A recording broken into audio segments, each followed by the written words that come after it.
putting music back on, I had this idea. It's such a fucking terrible idea. It's the worst.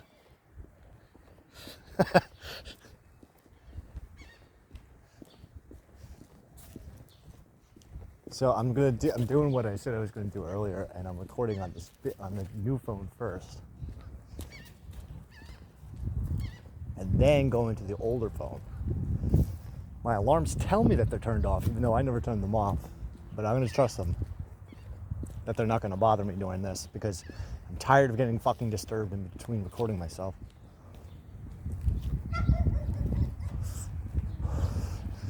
So tired of it that I love it. I hope it disturbs me, because I'm imagining my face. I'm imagining me getting pissed off.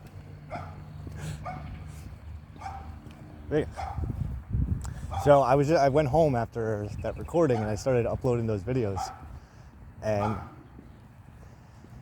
I'm getting all fucking all fucking crazy. What was driving me nuts? I think this life is just fucking annoying the shit out of me. I'm thinking about where I am, living at my mom's in this small ass room, doing this, and it's like all this grime and cringe is coming up.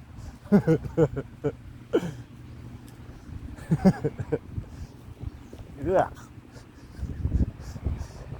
Cringe is only good when you can laugh at it. So what I did was, so this is something that I've been working on for a while. Learning how to laugh at stuff. Because it's funny. If you let it be funny. I mean, you can be upset about it and still laugh at it.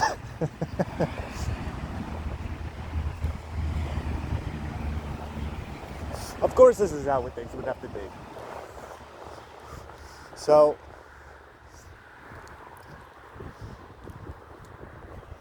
there's a lot of reasons. There's a whole bunch of reasons why I love laughing at horrible things. Because it's really like the only way to stop looking at them as horrible things is to laugh at them. So I got an idea. I probably got the best idea ever.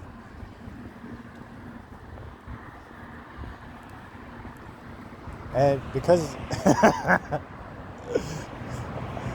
I'm the chosen one, I'm gonna go do it. Because that's what Mr. Toxic and Mr. Demon told me to do.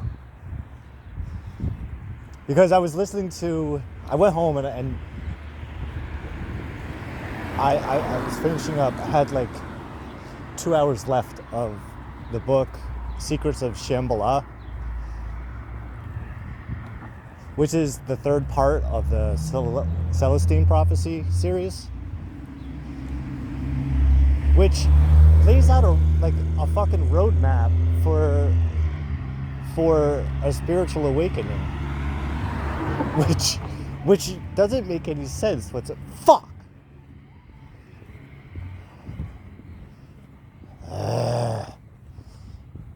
People, but it's all right. I'll do this anyway. Fuck it. So, the first book of the series, Celestine Prophecy.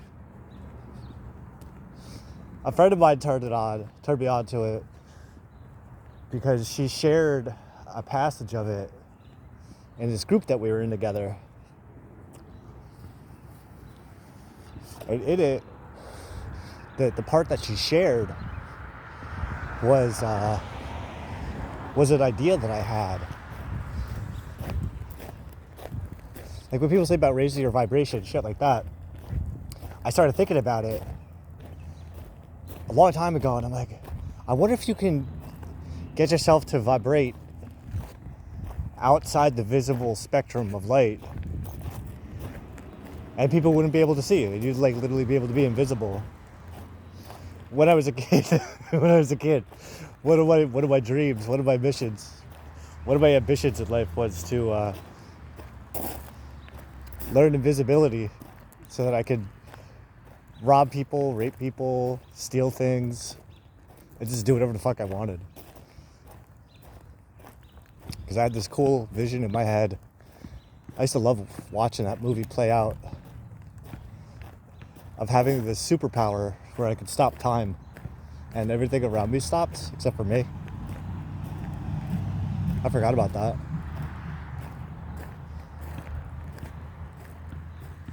But when I would watch the mental movie play out, I'd be doing all horrible things. All the things you could go to jail for doing. Taking advantage of people who are frozen in time, but they don't realize it. But the more I think about it, the more I'm thinking about it, the more it's like,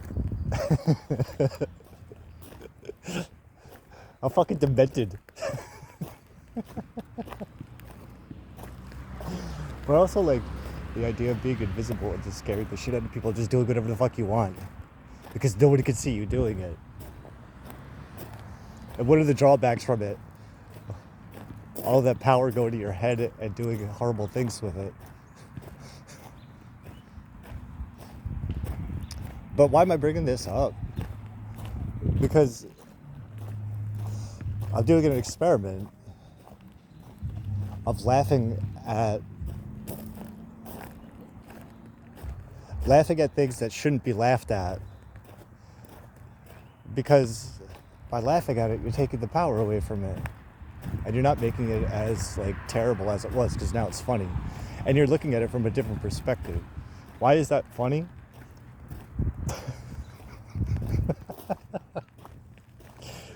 Because it freaks people out.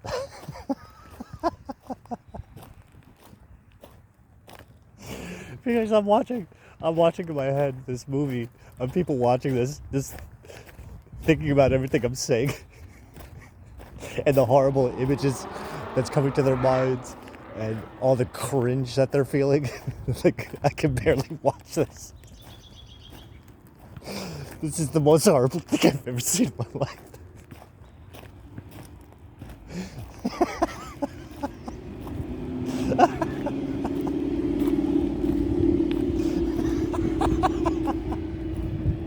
I'm imagining people watching this and just feeling complete and total cringe. But they can't turn away because it's so horrible.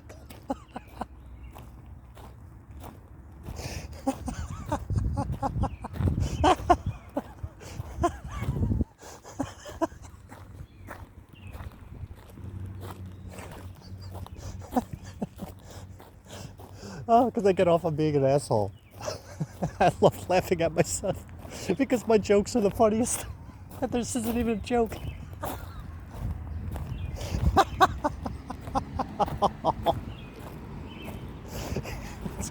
You get a good belly laugh.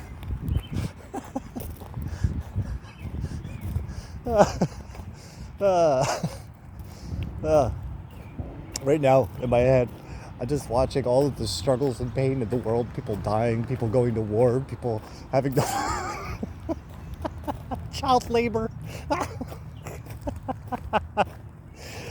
Child trafficking rings. Adrenochrome.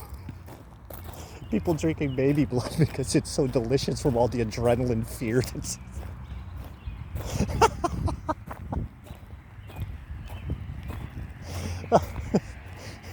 This fucking asshole's sick.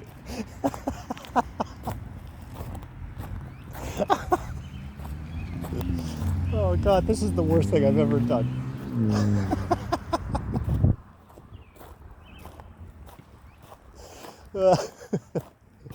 Because I was thinking about it, right? And the premise of The Secrets of Shambhala is It's they're on the search for the 11th insight. I'm sorry, the 12th. No, 11th. The first book covers the first 10 insight or first 9 insights.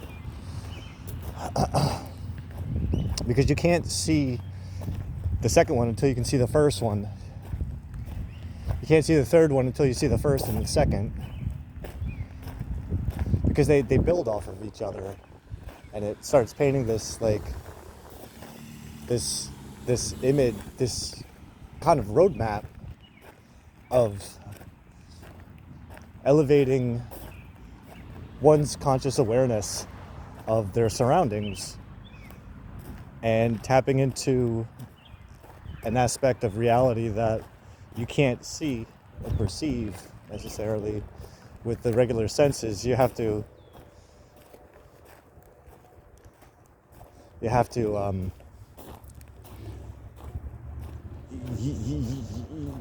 to dig a little bit deeper beneath the surface to find it. So the big thing that was going on this time was how negative thoughts and negative feelings kind of attract negative things to you.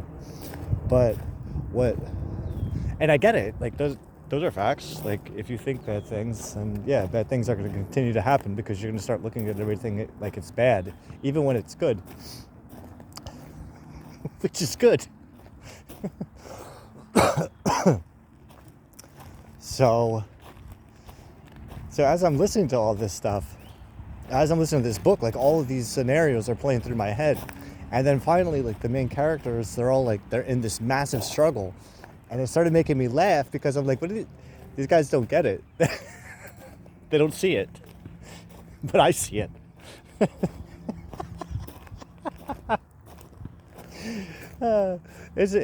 It's a book that's about allowing fate and destiny to guide you, but they don't get into that. It just goes from this completely spiritual perspective. It leaves out the whole God thing. But as I'm watching the scenes play out, I'm seeing like, wow, these guys really don't see it.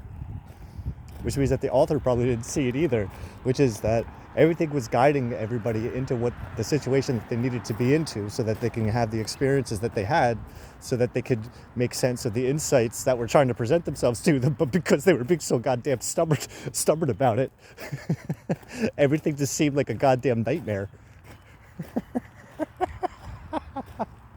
Which made me think of my friend who texted me today. And I felt so bad doing this, but she told me that her day was going awful. I started laughing because I'm talking to Mr. Toxic and Mr. Demon going, thank you. She can't see it. She can't see the blessings in disguise. Because before this, I've invested time and energy into studying and practicing hexes and curses. Because the idea is, in order to counteract them, you have to know how they work, and the only way to know how they work is to see the part of you that's willing to do those things. Because there are people that are like into that.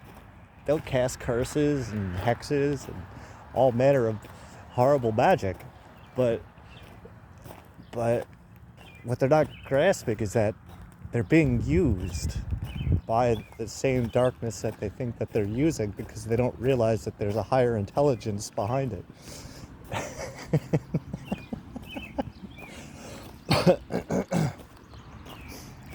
And what makes me laugh the most is that this is the part that everybody seems to leave out of all of this spiritual stuff, is the higher intelligence behind it.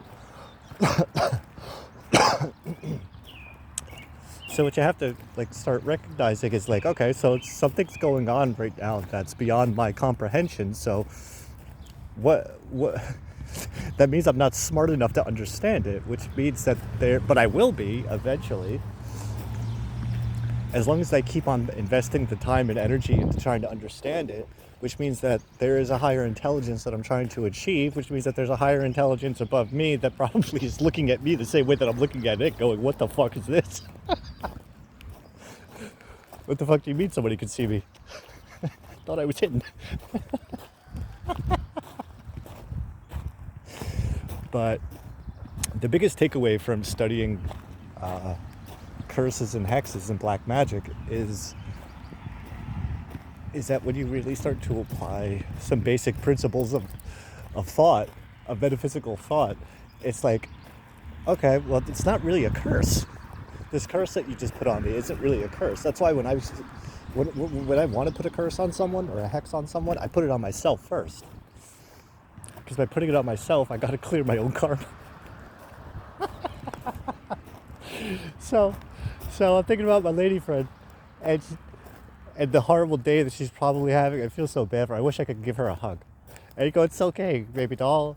Like, it's just, this is the way it's supposed to be until you can figure out that it's not a bad thing. Thank you. Thank you for giving her the worst day ever. Thank you for all of her worst days.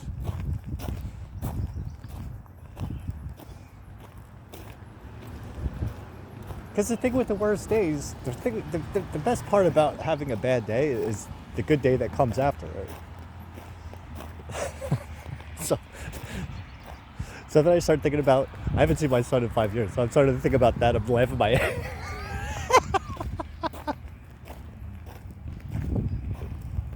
I'm laughing at the idea of him becoming a school shooter.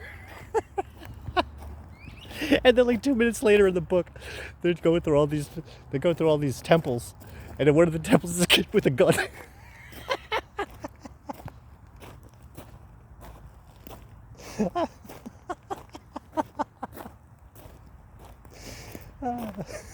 I don't know why I love school shootings.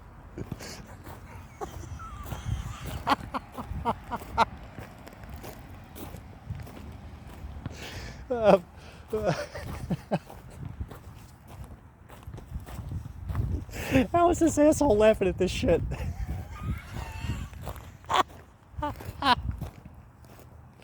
Laughter is a universal cure. Because they're all every bad thing you can think of is a blessing in disguise. Think of the last school shooting. Or public shooting. I can't believe I'm defending this. It makes sense why I'm doing it. Because everything happens for a reason. It's all part of the plan. Because if that school shooting didn't happen, then all the good stuff that comes out of it wouldn't happen. Like what? Like this?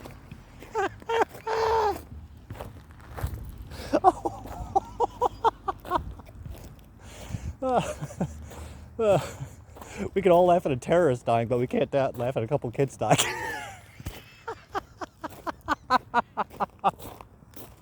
You're gonna be fucking crucified. I know. But this was the point of the experiment, to come out here and do this. Because I'm at the labyrinth. And the labyrinth... The idea behind the labyrinth is that you're shifting perspectives from your left and right brain. So you think of some shit that's bothering you, and then you come out here and you think about it, and it helps bring that thought form from your left brain to your right brain, from your logical brain to your abstract brain. So my thought was, come out here and see if I can laugh at the worst shit I could possibly think of. I once told my friend, I'm trying to find a way to make rape funny, child rape funny. So I came up with this wacky scenario of clowns with honky shoes marching around raping baby sharks.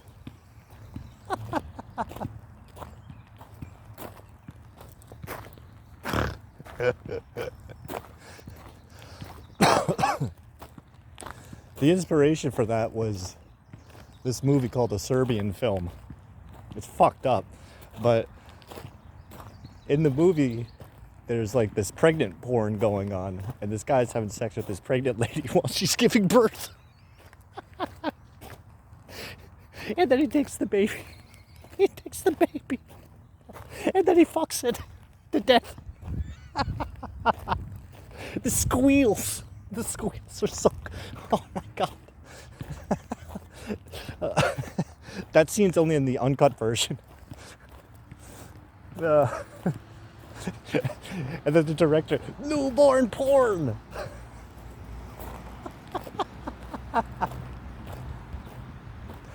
Well, the premise of the movie is that the Serbian government is involved in like some seriously gnarly shit. And this old porn star who's retired gets hired to do these artistic these artistic porns. And it's all violence. So one guy gets his teeth knocked from our boner. And the fucking poor guy at the end of the movie, after he thinks he's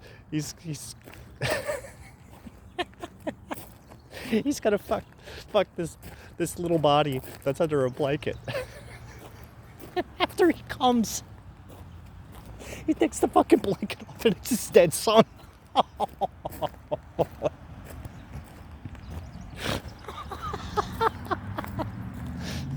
That's horrible. I know.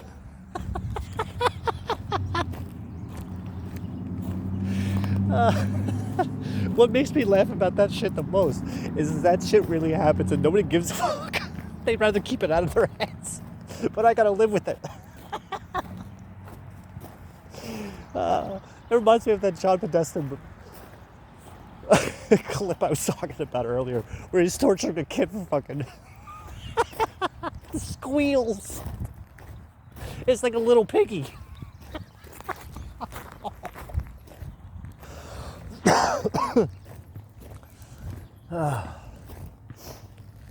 Oh my god, I can feel so much anger. You know the part in Return of the Jedi where the Emperor is like goading Luke for fucking half the movie? I can feel your hate flow.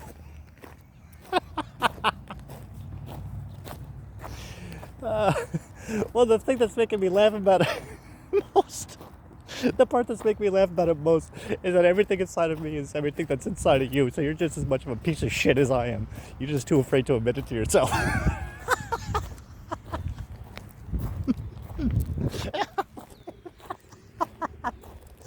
And by tomorrow when I wake up, I'm not going to give a shit about any of this.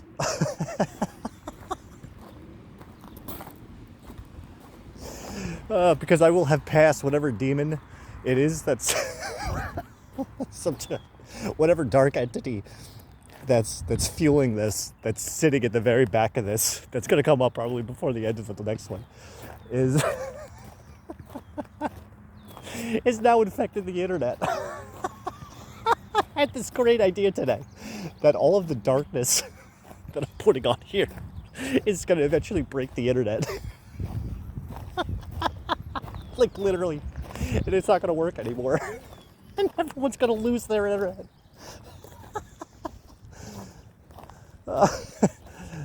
No, it's part of an evil plan.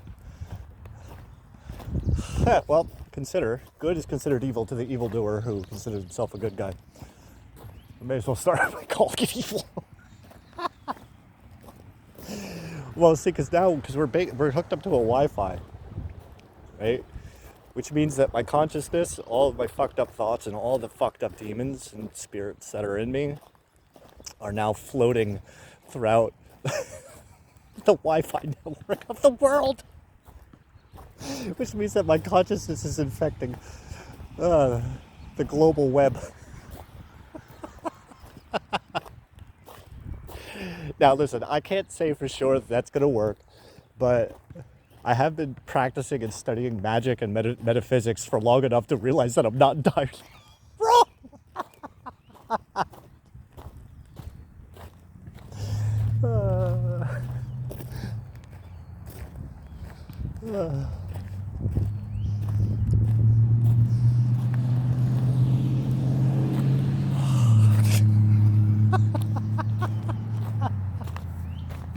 I can't stop.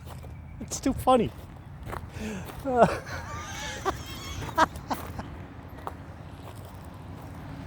I'm imagining a global takeover Just by not even getting out of my mom's house. I once wrote that in the journal. My intention is to take over the entire world without having to leave my mom's spare bedroom.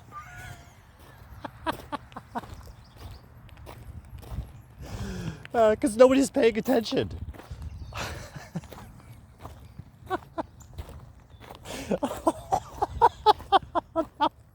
I'm not laughing at that. I'm laughing at the pain I'm going to go through when I'm being tortured and killed and dragged through the streets.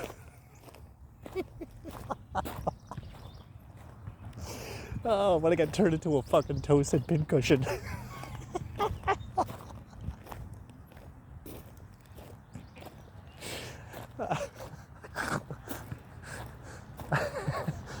The goddamn clock's a hero.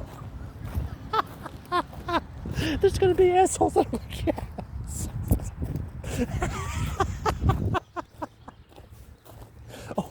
Oh, there's gonna be other assholes who try to pretend that they're not like me on the inside. I thought this is disgusting. Then why'd you jerk off while you were watching it?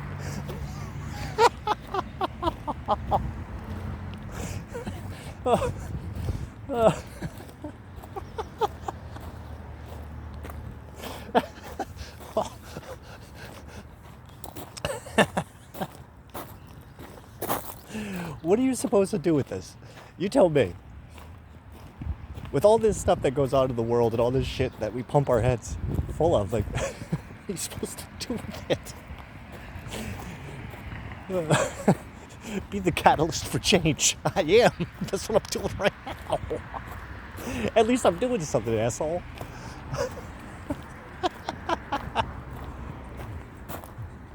This feels so gross.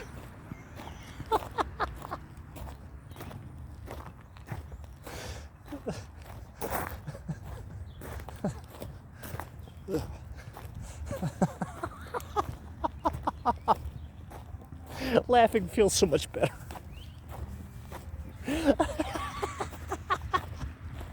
You just sit here watching me laugh for 37 minutes about the most about things that people have nightmares about. Oh my goodness. I can't. I don't know. I don't know how to make it stop. I just keep getting it out until it's all gone. Oh, I wonder what kind of energy this is. Oh my God, the parents are going to be the most upset. The most angry. I can feel so much anger. Who the fuck does this motherfucker think he is? But the thing is, it's like...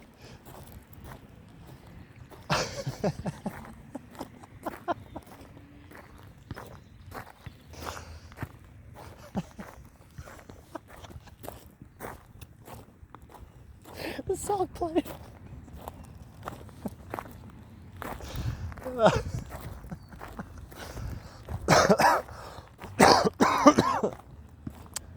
That's why I gotta laugh. I gotta get all that cancer out of me.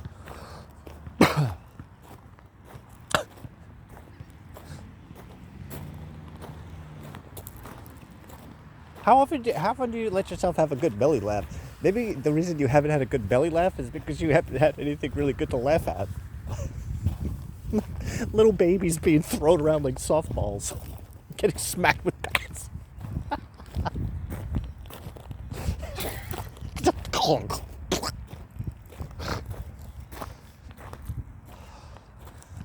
These are egregious acts. It shouldn't be laughed at.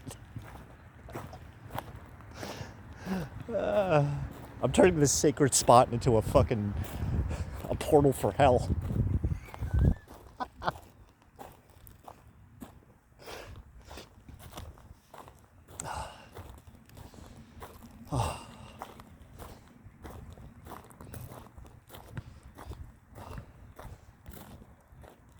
What happens when I run out of stuff to laugh at?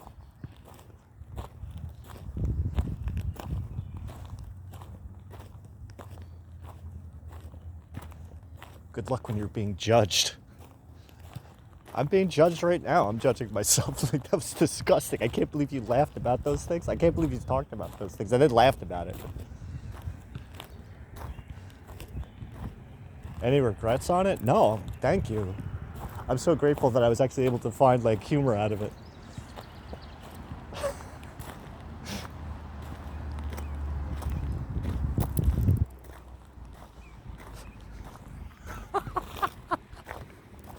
I'm laughing at my dead grandmother.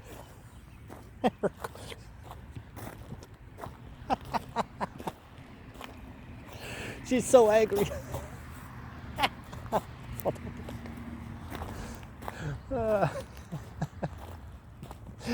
Her niece put a picture of her on Facebook. Oh my god, it was my sister lost her fucking mind. This lady looked like a fucking corpse. And they roll her out. She would have been so pissed. But I remember my sister sending me the picture, and I'm thinking, good for you, you old bitch. That's exactly what you get.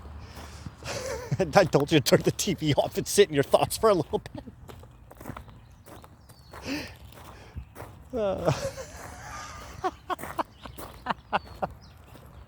I'm getting an image of my dead father. Not for the reason that you're thinking. No, when we were go see him, the day he died, we were on our way to go see him. And I got the call that he was dead. So we get to the hospital, and we're in the room with his corpse. And I'm sitting in there with like 6 people going, we're just sitting here staring at this dead guy. I remember his face was just, the gravity was...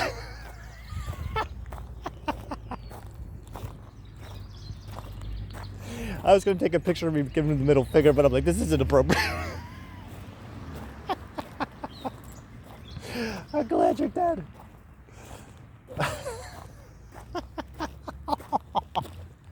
I just got a scene from the first Batman movie with Michael Keaton, when Joker is in the mob meeting and he uses the hand buzzer with Antoine.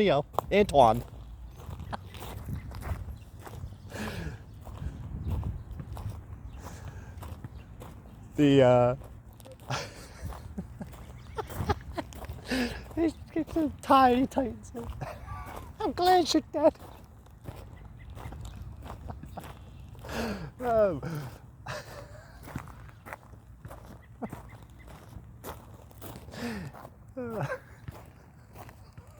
Is she gonna laugh like that when we die?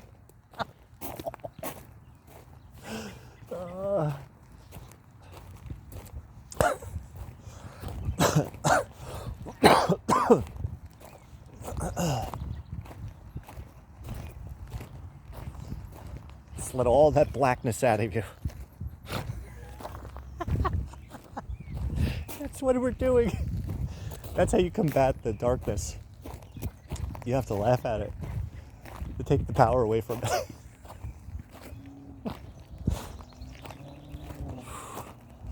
It's a trick I learned from Harry Potter. No, it wasn't Harry Potter. It was Professor Lupus.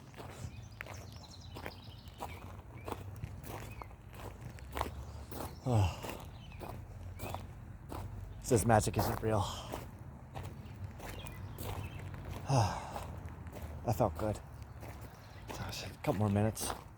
I'm debating if I should go home, and it's 7:30. Yeah, so we'll make it through this last time, and then I'm gonna start heading home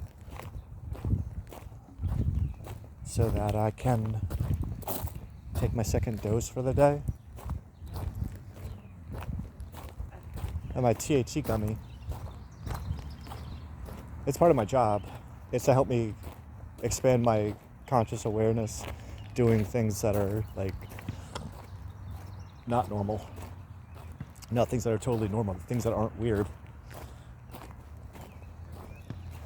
Magic. Mystery.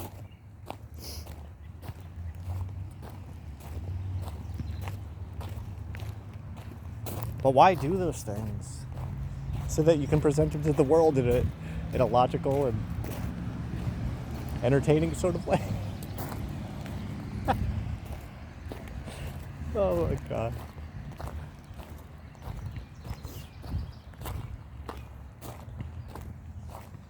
Oh my God, I feel like I just flushed out. The image coming to my mind is Revelations 9. And I beheld a star that came down to earth, and in his hand was the key to the abyss. And he took that key and he opened the doors to the abyss, and out of it came black smoke. And in that black smoke were locusts. And those locusts had the face of women on them and the tails of scorpions. And for 5 months they tormented those who didn't have the mark of God on their face, on their forehead. And they're going to search for death, but they're not going to find it. They're going to beg for death, but they're not going to find it. I love Revelations. That was my favorite one.